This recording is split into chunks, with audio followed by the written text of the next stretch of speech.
What's going on, everyone? So in my last video we did the rear brakes, which this is kind of weird how I'm filming this.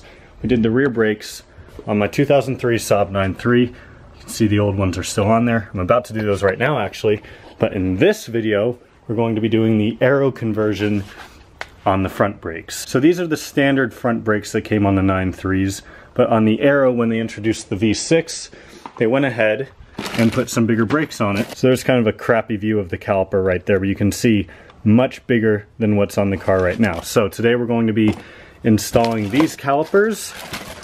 I also have a couple parts from Matt at Saab. He saw my video where I complained about how my brakes were incomplete, and he hooked me up. He sent me out this clip, this little guiding pin or whatever, and then the little rubber cap that goes on the end as well. So huge shout out to Matt for that. And then over here under my Turbo X center caps, we have dust shields because the Aero has different dust shields, as you'll see, so we need to put the bigger dust shields on in order for the bigger rotors to fit. Speaking of rotors, I figure I should show you guys actually because they look sick.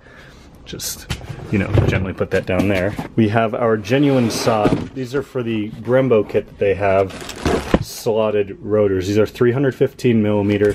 These are going to look sick on the car. So that's what we're going to be doing today. It's going to be a lot more work than just your standard pad and rotor change. So stay tuned. We'll see how it turns out. Let's get to it. So since in the last video I did the rear brakes, I already jacked up the car in that video, so I'm not showing that process in this video. But one thing I want to make sure that I include here, that should make the job a lot easier if you're doing the conversion and not just the front brakes and need to take the dust shield off, is to loosen this 1 1/4 inch nut. I think it's a nut right here around the hub, because that is torqued down very tight, and when the car's in the air it's going to be a little bit more difficult to do. So I've got my breaker bar and my 1 1/4 inch socket. We're going to break it loose.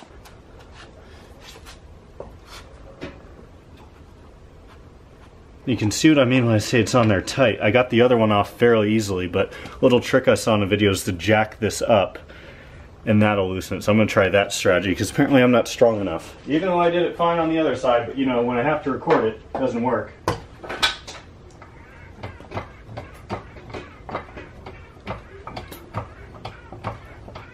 Is it turning, guys? I think it is. Oh, it's about to slip off. That's not good.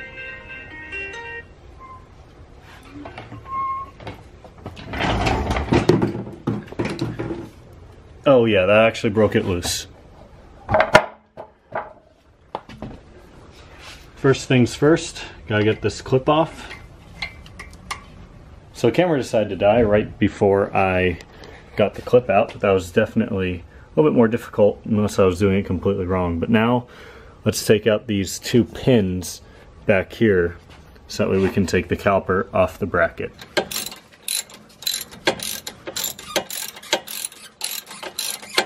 I'm just going to use a flathead to kind of help guide it out the rest of the way,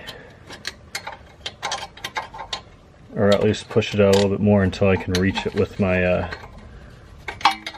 finger. There we go, just push on the end. There it is. Now time to do the same exact thing on the bottom. So now we can remove this, go ahead and hang it from, after you pop the pads out pretty easy, go ahead and hang the caliper so it doesn't break put a lot of strain on the brake line. I'm going to hang it from my suspension up here, my spring. Yeah, so this is the pad that goes on the back.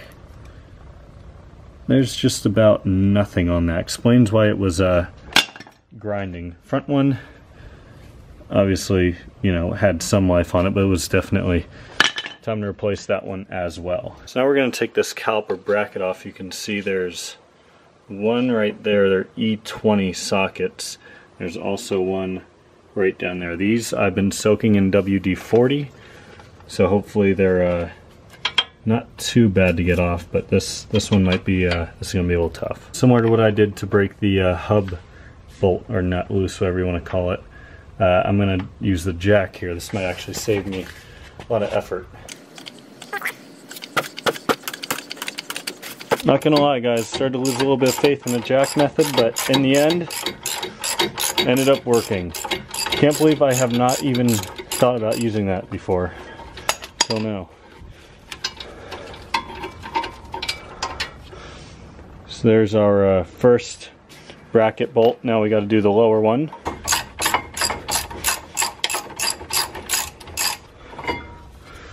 There's our bracket. Let's go ahead and get the rotor off now. Just a little T30 Torx guiding pin, or not necessarily pin, but a little screw right here. There we go. As debris flies everywhere.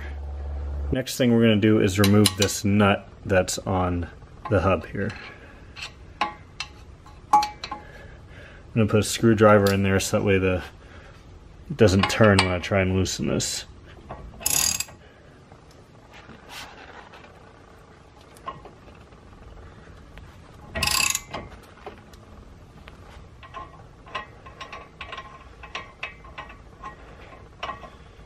Next up, we're going to remove these two bolts right here. I'm going to use an 18mm on these. Might want some WD-40 on this as well.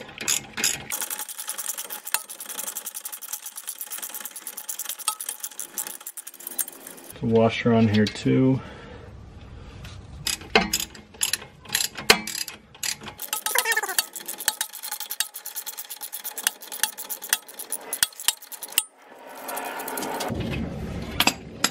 So I went ahead and banged the bolts out with a hammer, and now we should be able to pull this free. Let's go in.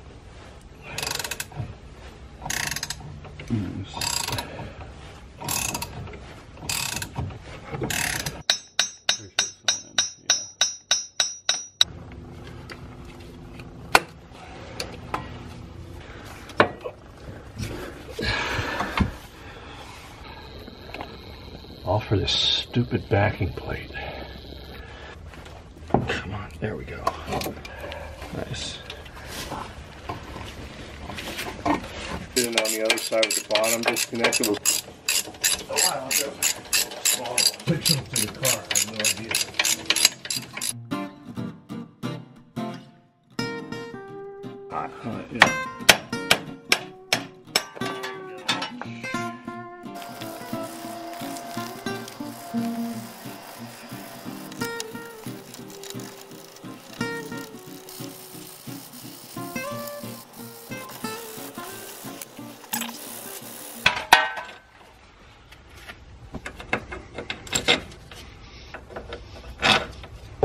Yeah. Shit, I get these two bolts.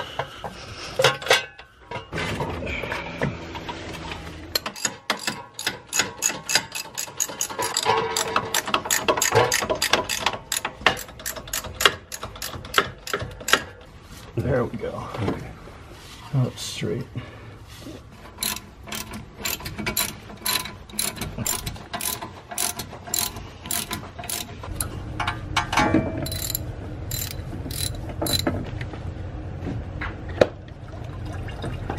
Alright, let's get the old caliper off. So if you just look at the sheer size difference here, you can kind of begin to understand why exactly I'm doing this swap. So now it's time to get the genuine Saab rotor on there.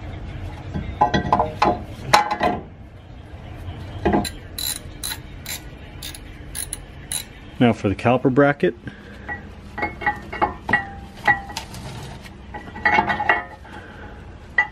And we have our two, I think they're E20 bolts that are going to hold this in.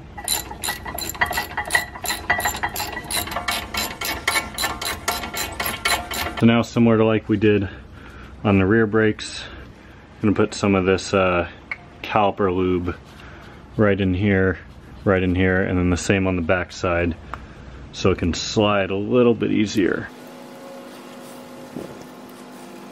And of course, I cleaned these all up already in a previous video, so they're all clean and brushed off and ready to go. So now for our pads, similar to what we did with the rear brakes as well, we're going to put some disc brake quieter on these clips, just because I don't want it making any noise. Just kind of rub it over the contact points.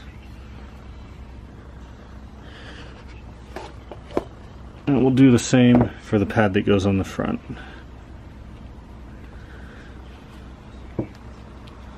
Alright, so here we have our caliper. Slide these pads in.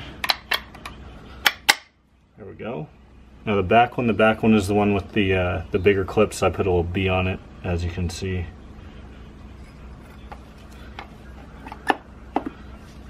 It slid in pretty easily. The caliper on now. So now we have our 2 pins for the caliper. Once again, I'm going to be putting some lubricant on those so they can slide in and out a little bit easier. And it's going to be hard to film just because of the angle, but they're both back behind here. You'll be able to see it. And these are the same exact pins that are on the other brakes.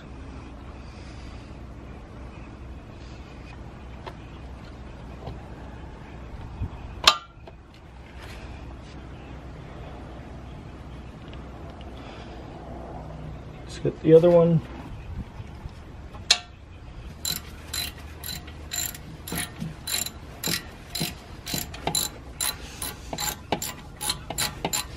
You're gonna have to move the caliper around to adjust it. It's kind of hard to find where the pin's are gonna go in, but you'll know once you have it. And of course, rubber cap. So now we've got our new brake clip, thanks to Saab once again, because this is one of the parts that was missing when I got these calipers. So let's install this. So on the nut that goes onto the brake line, or the bolt, you'll notice that there's 2 washers, so that brake line is going to go in between the 2 washers. So let's put that on, and then we should be just about done. And that's just right here on the back in the middle, 13 millimeter. Open, close, open, close, open.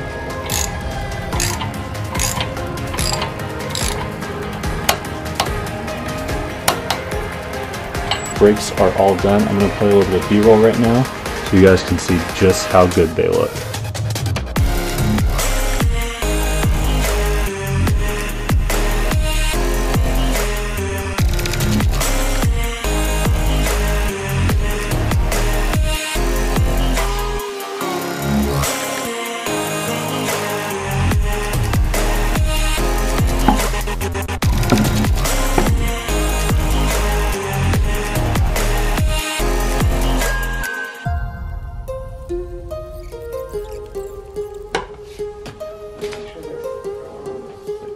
There you have it, guys.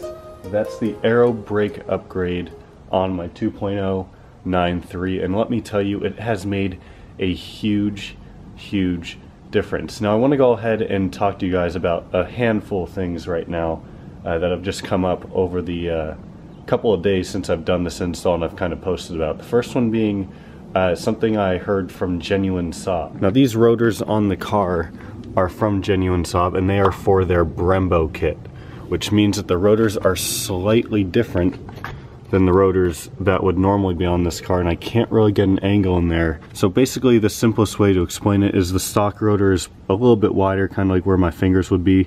So on the inside, like right here, there's brake pad, but it's not touching any of the rotor. So Genuine Saab doesn't really recommend that, and I didn't know that until, of course, after it was all done and I posted about it. So that's a little bit unfortunate. A couple other things I want to mention is why I chose to do this upgrade and not a different brake upgrade. So I know people are going to be asking in the comments. I chose the Aero brake upgrade, one, because really it's the cheapest option, and this is kind of like my budget build car. So I could have gone with the Brembos, but then the Turbo X would have worse brakes than this car. So when it comes time for that car to need new brakes, the goal eventually would be to do at least the Brembos. Some people do, like, I've seen some people do CTSV 6-piston or, you know, something else. You know, ideally not something that'll take a ton of custom work, because the CTS-V would, but we'll see. That's a conversation for a future video. But I basically just went with the Aero brake upgrade because it's still OEM, and I think it looks really nice, and it's a big improvement over the stock brakes. Next up, people are going to be wondering, am I painting the calipers? No, I am not painting the calipers. If I would have painted them, I would have done it already, obviously. And I really like the look of the silver calipers, just something about them. I just think it looks really, really good. So I guess that's all I've got for you guys today. If you enjoyed this video, leave a big thumbs up. Let me know what you think of the upgrade. Stopping power is so much better. The pedal is so much firmer. It's how it should be now. It feels great. So I'm very happy with it so far. Thank you guys all so much for watching. With that being said, I'll see you in the next video.